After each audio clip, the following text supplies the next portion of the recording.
আজি মই এখন সুন্দৰ তৰকাৰী বনাইছোঁ। গৰম দিনত খুব ভাল লাগে এই ধৰণে খাই পেলাই, আৰু আপোনালোকে এই ধৰণে বনাব। আসসালামু আলাইকুম, নমস্কাৰ। মোৰ ভিডিঅ'টোলৈ আপোনালোকক স্বাগতম জনাইছোঁ। এয়া লোকেল মাছ হয়, তেলতে ফ্ৰাই কৰিছোঁ। কি মাছ মই নাজানো, কিন্তু কাটি অনাৰ কাৰণে মই চিনি নাপালোঁ। গতিকে এয়া মাছখিনি প্ৰথমে মই ভালকৈ ফ্ৰাই কৰি লৈছোঁ। কেৰাহীখন প্ৰায় নতুনে হয়, সেইকাৰণে অলপমান লাগি ধৰাৰ সুবিধা থাকে। অকণমান লাগি ধৰিছে যদিও ভাঙি যোৱা নাই। এই ধৰণে মই মাছখিনি আধা ফ্ৰাই কৰি লৈছোঁ, মানে হাফ কৰি লওঁ। তাৰপাছতে পিঁয়াজ আৰু জিৰা দি পেলাই পিঁয়াজখিনি অকণমান কেঁচা গোন্ধটো যোৱালৈকে ভালধৰণে লেৰেলিবলৈ দি পেলাই বিলাহীখিনি দি দিছোঁ।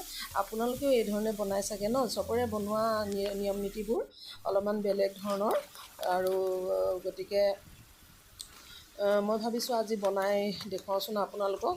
আৰু এয়া মই জহা ভোল দিছোঁ, জহা ভোল আৰু আলু দি পেলাই তৰকাৰীখন বনাইছোঁ। মছলা খুব বেছি দিয়া নাই, বিলাহী দিছোঁ। আৰু গৰমত মছলাটো বৰ এটা ভালো নহয়, গৰম উঠে বেছি। গতিকে মছলা মই বৰকৈ নাই দিয়া। নিবেই আধা সিজিলেই, সিজাৰ পিছত মই ওপৰতে মাছখিনি দি দিম এতিয়া, আৰু মাছবোৰ এপিচ এপিচকৈ দি দিম। এইটো লোকেল মাছ হয়, লোকেল মাছটো আমি আধাটো ফ্ৰাই কৰি লৈছোঁ।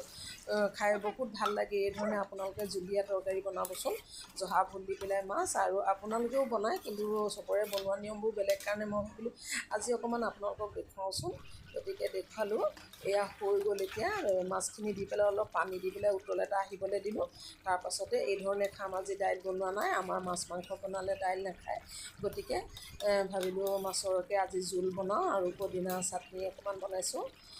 গতিকে আজিলৈ আহোঁ, বাই বাই।